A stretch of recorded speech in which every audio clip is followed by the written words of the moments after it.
This is part of an ongoing series showcasing my top 20 favorite video games.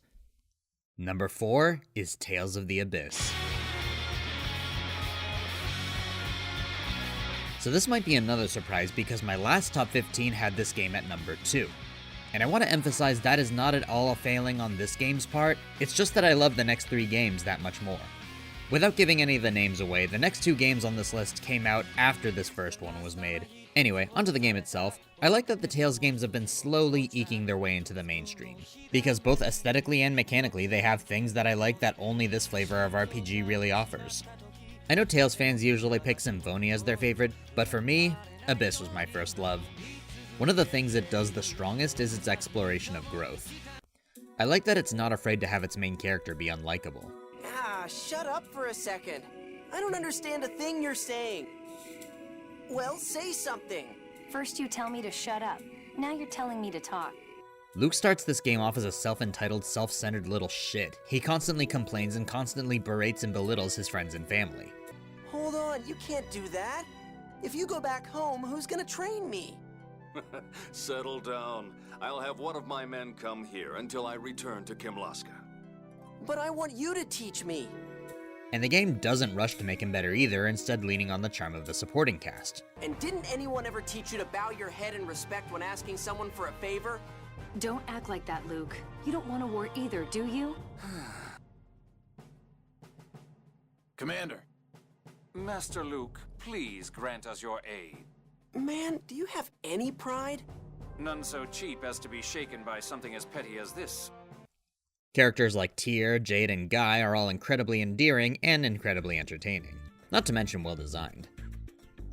What? Guy doesn't like women. I'd say it looks more like a phobia. Sorry, it's nothing personal. It's just... If it helps, you don't have to think of me as a woman.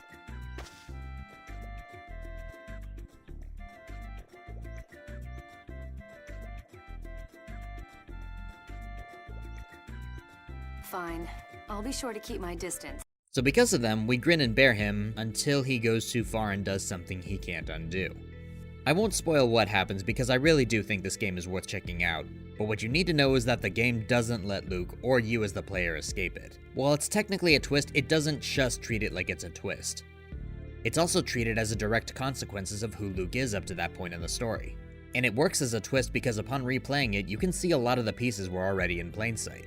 The party doesn't immediately rush to forgive Luke either. In fact, not long after the incident I was talking about earlier happens, almost the entirety of the party leaves Luke behind.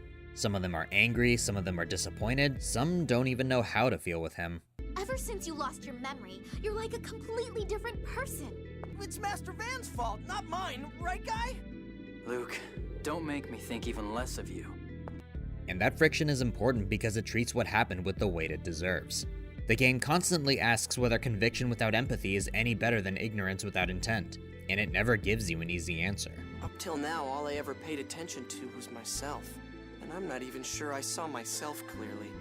Yeah, I want to change. I have to change. if you really mean that, then perhaps you can.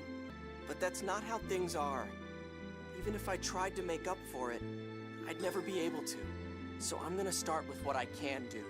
Only after Luke is completely broken by the weight of his own actions does his real arc begin. Redemption isn't handed to Luke just because he's the main character. It's something he has to earn back slowly through active actions and active practices.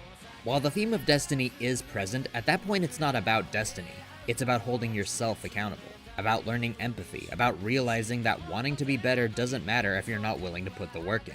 Watching Luke rebuild himself piece by piece alongside friends that don't just support him but also challenge him, and defined by villains who reflect what he and the rest of his party could become, feels raw in a way that JRPGs don't normally allow their characters to be.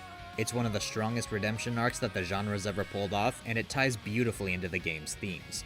It may have lost the number 2 spot, but there's a reason it's still in the top 5. Not much else to say. I love this game.